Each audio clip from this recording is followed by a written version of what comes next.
किसी समय की बात है। एक गांव में एक किसान था। उसकी एक बेटी थी। उसका नाम चंपाकली था। वह खूब चालाक और चतुर थी। एक दिन किसान अपने खेतों में बुवाई कर रहा था। तभी अचानक उसकी कुदाल किसी ठोस चीज से टकराई। किसान ने जब उस चीज को उठाया और उसे झाड़ा पोंछा तो उसे समझ में आया कि वह चीज तो ठोस सोने की बनी एक छोटी सी ऊखल है। किसान भोला भाला और स्वामी भक्त था। उसने सोचा, ऐसी कीमती चीज तो बस राजा के महल में ही होनी चाहिए। इसका मेरी झोपड़ी में क्या काम। मैं ये राजा साहब को ही भेंट कर दूंगा, शायद बदले में मुझे कुछ धन मिल जाए। यह सोचकर वह ऊखल लिए घर की ओर चल दिया। जब वह घर पर पहुंचा तो उसने सबसे पहले उसे चंपाकली को ही दिखाया। फिर किसान ने उसे राजमहल जाने का अपना इरादा बताया। पिता की बात सुनते ही वह बोली, पिताजी, इसमें कोई शक नहीं कि यह ओखली बहुत खूबसूरत है, पर अमीर लोग नकचढ़े होते हैं। राजा इसमें जरूर कोई न कोई खोट निकालेंगे। हो सकता है आपको लेने के देने भी पड़ जाएं। किसान बोला, अच्छा मेरी बुद्धू बिटिया रानी, जरा मुझे भी तो बताओ, इसमें क्या खोट है। महाराज, इसमें क्या ही कमी निकालेंगे। चंपाकली बोली, देखना पिताजी, महाराज कहेंगे दिखने में है कमाल की खूबसूरत बड़ी है यह ऊखल, पर बताओ तो ये मूर्ख इंसान, किधर गया इसका मुसल। किसान ने कहा,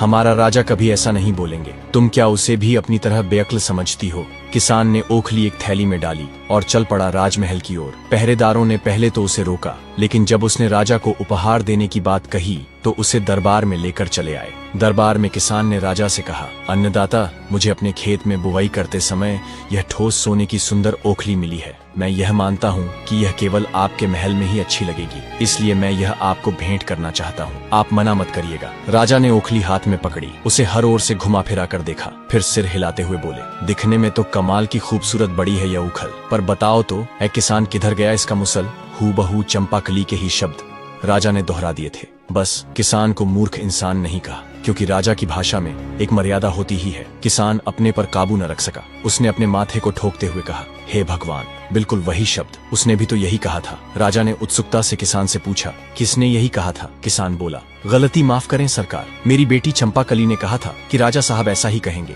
आपने एकदम वही कहा है। मैंने तो उसकी बात एक कान से सुनकर दूसरे कान से निकाल ही दी थी। राजा ने कहा, ऐसा लगता है कि तुम्हारी बेटी बहुत चालाक है। मैं उसे परखना चाहता हूँ कि आखिर वह कितनी चतुर है। फिर राजा ने अपने एक सैनिक से एक कपास की पूड़ियां मंगवाई और कपास की पूड़ियां किसान को देते हुए बोला, यह कपास अपनी बिटिया के पास ले जाओ और उससे कहो कि जल्द से जल्द मेरी फौज के सैनिकों की एक टुकड़ी के लिए कमीजें इस कपास से सूत काट कर, बुनकर, सिलकर भेज दे। सैनिकों को कमीजें जल्द से जल्द चाहिए।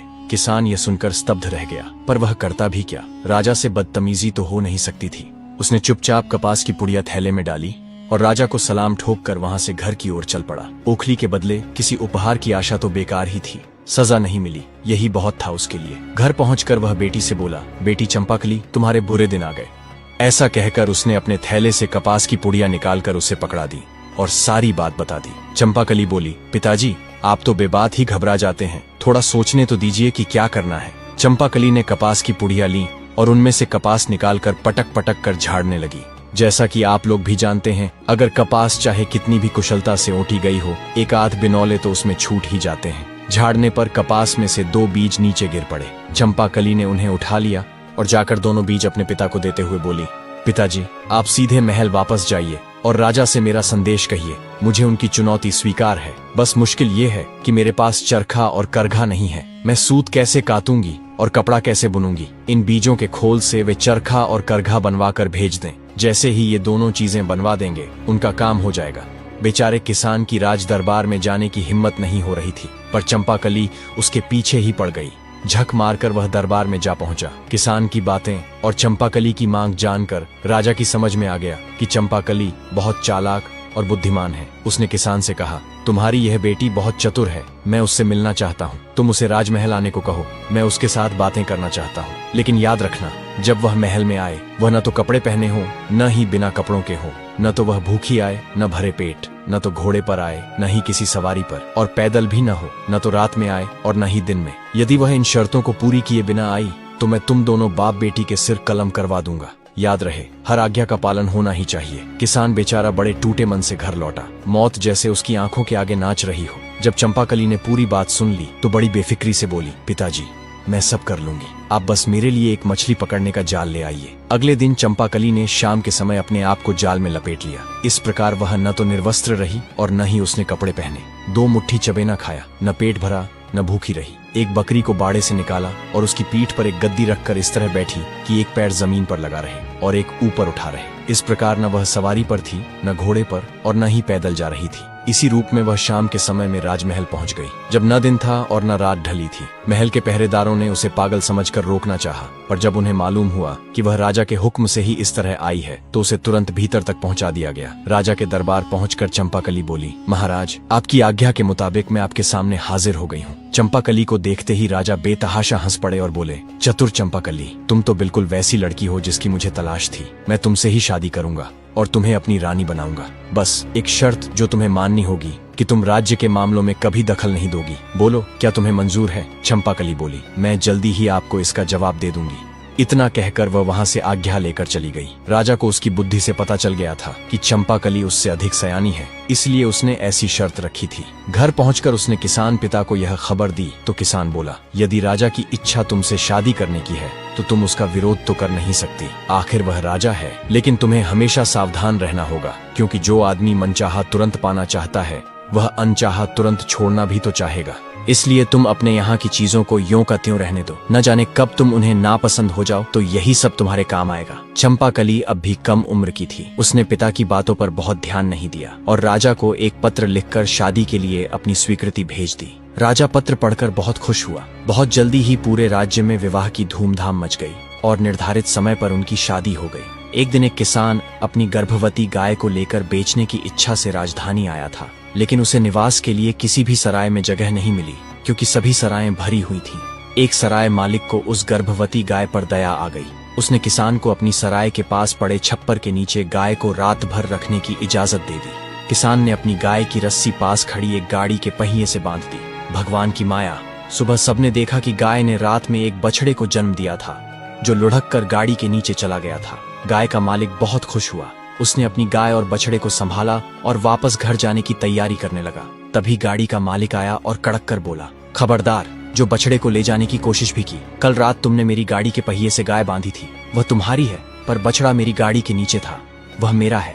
किसान बोला, लेकिन बछड़ा तो गाय के पेट से निकला है। गाय मेरी है तो बछड़ा भी मेरा ही है। गाड़ी वाला बोला, तुमने गाय बांधी थी, गाय खोल लो, वह तुम्हारी है, लेकिन बछड़ा गाड़ी के नीचे था। गाड़ी मेरी है तो बछड़ा मेरा है। बात तूल पकड़ गई। बहस गाली गलौज से बढ़ते बढ़ते हाथापाई तक पहुंच गई और फिर लट्ठम लट्ठा तक जा पहुंची। शोर शराबे से राजा के पहरेदार भी वहां आ पहुंचे। दोनों दावेदारों को राज दरबार में न्याय के लिए पेश कर दिया गया। उस राज्य का नियम कुछ समय पहले तक ऐसा था कि हर मुकदमे का फैसला राजा रानी मिलकर किया करते थे, लेकिन अब जब चंपाकली से राजा का विवाह हो गया था तो राजा की शर्त के कारण चंपाकली को दरबार के मामलों में बोलने की मनाही हो गई थी। इन दिनों किसान का मामला केवल राजा के सामने पेश हुआ। दोनों पक्षों की बात सुनकर राजा ने निर्णय दिया, बछड़ा तो गाड़ी वाले का ही है, क्योंकि वह गाड़ी के नीचे था, और बछड़ा इसी गाय का है, इसमें कोई शक नहीं, लेकिन इसका कोई चश्मदीद गवाह नहीं है। इस फैसले से गाय वाले किसान को बहुत दुख और निराशा हुई। बेचारा करता भी क्या। गाय का मालिक दुखी और निराश होकर सराय वाले के पास पहुंचा गाय लेने। तभी सराय वाले को उस पर बड़ी दया आई। उसने उसे रानी के पास जाने की सलाह दी और बोला, हमारी नई रानी बहुत चतुर है, वह तुम्हें जरूर कुछ उपाय बताएगी। किसान राजमहल पहुंचा और वहां के दरबान को अपनी पूरी कहानी सुनाकर बोला, भाई साहब, मैं बड़ा दुखी और गरीब आदमी हूँ, क्या आप किसी तरह मेरी भेंट नई रानी जी से करवा सकते हैं? दरबान बोला, मैं मजबूर हूँ भाई। राजा साहब ने किसी भी फरियादी को रानी से मिलने की सख्त मनाही कर दी है, मरता क्या न करता। किसान ने चोरी छिपे महल के आसपास चक्कर लगाना शुरू कर दिया।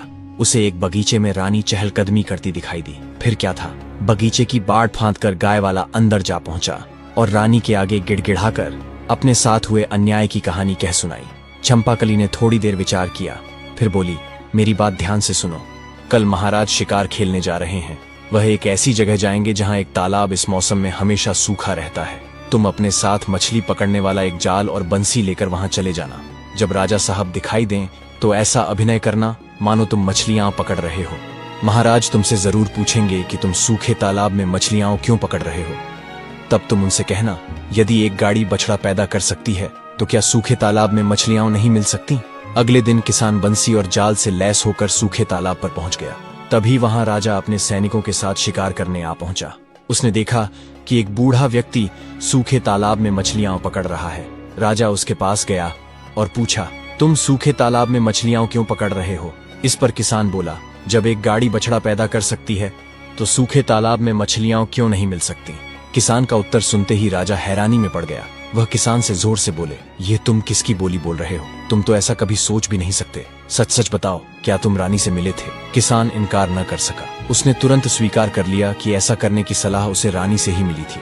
राजा ने तुरंत सिपाहियों से कहा, बछड़ा गाय के मालिक को दिलवा दो। महल लौटते ही उन्होंने चंपाकली को बुलाया और बोले, मैंने शादी के समय जो शर्त रखी थी तुमने उसे पूरा नहीं किया। तुमने मेरे किए फैसले का विरोध किया। तुम्हें राजकाज के मामलों में नहीं पड़ना चाहिए था। अब इस राजमहल में जो भी चीजें तुम्हें प्रिय हों उन्हें अपने साथ लेकर रात होने से पहले अपने गांव के घर लौट जाओ और एक किसान की बेटी की तरह ही सारी जिंदगी बिताओ। चंपाकली ने सिर झुकाकर जवाब दिया, जैसा आप चाहते हैं वैसा ही होगा महाराज। बस आपसे एक विनती है कि शाम के समय मुझसे जाने को न कहें। घर की लक्ष्मी को संध्या के समय घर से निकलने पर आपकी प्रजा में आपकी बदनामी होगी।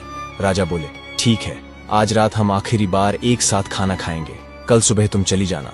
चंपाकली बोली, ठीक है महाराज। अब चतुर चंपाकली रसोई में गई और रसोइये से तला भुना स्वादिष्ट और गृष्ट भोजन बनाने को कहा। भोजन के साथ पीने के लिए स्वादिष्ट और कीमती मदिरा भी मंगवाई। सुस्वादु भोजन अधिक खाया भी जाता है और उसके बाद आलस्य भी अधिक आता है। रात को जब राजा और चंपाकली ने साथ बैठकर भोजन किया तब राजा का मन पहले से ही व्याकुल था। ऊपर से उन्होंने अधिक मदिरा भी पी ली थी। कुछ ही क्षणों में मदिरा ने अपना प्रभाव दिखाया और जैसे जैसे भोजन समाप्त हुआ राजा आलस्य और नींद के ऐसे जाल में उलझ गए कि अंततः अपनी कुर्सी पर ही गहरी नींद में डूब गए। रानी चंपाकली ने तुरंत सेवकों को आदेश दिया, महाराज को कुर्सी समेत उठाओ और जैसा कहा जाए वैसा ही करो, बिना किसी नानुकुर के। अगर किसी ने टाल मटोल की तो उसे महल से बाहर कर दिया जाएगा। सेवकों ने रानी के आदेश का तत्काल ही पालन किया। चंपाकली महल से निकल पड़ी और राजधानी की गलियों से होती हुई देर रात अपने गांव पहुंच गई। घर के दरवाजे पर पहुंचकर उसने पुकारा, पिताजी दरवाजा खोलिए, आपकी बेटी लौट आई है। बेटी की आवाज सुनते ही वृद्ध पिता दौड़ते हुए खिड़की तक आए और बोले, इतनी रात गए आई है बेटी? मैंने तो पहले ही कहा था, ऐसे आदमी का कोई भरोसा नहीं। खैर, तुम्हारा कमरा आज भी वैसा का वैसा ही है, आ जाओ बेटी। चंपाकली बोली, पिताजी जल्दी दरवाजा खोलिए, बातें हम बाद में करेंगे। दरवाजा खुला तो किसान ने देखा कुछ सेवक राजा साहब को कुर्सी सहित उठाए खड़े हैं। चंपाकली ने राजा को अपने कमरे तक पहुंचाया, उनके जूते उतारकर उन्हें बिस्तर पर सुलाया, सेवकों को विदा किया और खुद भी उनके पास लेट गई। कुछ देर बाद राजा की नींद टूटी। शायद गांव का बिस्तर महल जितना मुलायम नहीं था। उन्होंने करवट बदली तो उन्हें एहसास हुआ कि उनकी पत्नी बगल में है।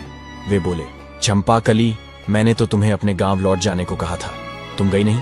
चंपाकली ने शांत स्वर में उत्तर दिया, जी हाँ महाराज, लेकिन अभी तो सुबह नहीं हुई है, आप आराम से सो जाइए। राजा फिर सो गए। अगली सुबह उनकी नींद मुर्गे की बांग और बकरियों की मिमियाहट से खुली। खिड़की से सूरज की हल्की किरणें कमरे में आ रही थीं। राजा चौंक कर उठे और बोले, चंपाकली, मैं कहाँ पर हूँ? मैं यहाँ कैसे आया? राजा के मन में और भी बहुत सवाल दौड़ने लगे। चंपाकली मुस्कुराई और शांत स्वर में बोली, महाराज, आपने ही ने तो कहा था कि महल से जो वस्तुएं मुझे प्रिय हों उन्हें साथ ले जा सकती हूँ, और महल में मेरी सबसे प्यारी चीज आप ही है, इसीलिए मैं आपको अपने साथ यहाँ ले आई। अब मैं आपके साथ यहीं रहूंगी। राजा को अब सब समझ में आ गया। राजा जोर से हंसे और बोले, चंपाकली, एक बार फिर मैं तुम्हारी बुद्धि के आगे हार गया। इतना कहकर उन्होंने उसे गले से भर लिया। इसके बाद वे चंपाकली को लेकर महल लौटे। अब वे न केवल उसे अपनी पत्नी के रूप में मानते थे बल्कि दरबार में भी उसकी सलाह लेने लगे। चंपाकली हर दिन राजा के साथ राजकाज में सम्मिलित होती और उसकी चतुराई से राज्य में न्याय और सुख शांति बनी रही। तो दोस्तों, यह कहानी हमें यह सिखाती है कि यदि हमारे भीतर चतुराई, धैर्य और आत्मविश्वास हो तो हम जीवन की किसी भी कठिन परिस्थिति का बुद्धिमानी से समाधान निकालकर न केवल उससे उबर सकते हैं बल्कि सफलता भी प्राप्त कर सकते हैं। हमें उम्मीद है कि आपको हमारी हर कहानी की तरह ये कहानी भी पसंद आई होगी। ऐसी और भी कहानियां देखने के लिए हमारे चैनल को जरूर सब्सक्राइब करें। धन्यवाद।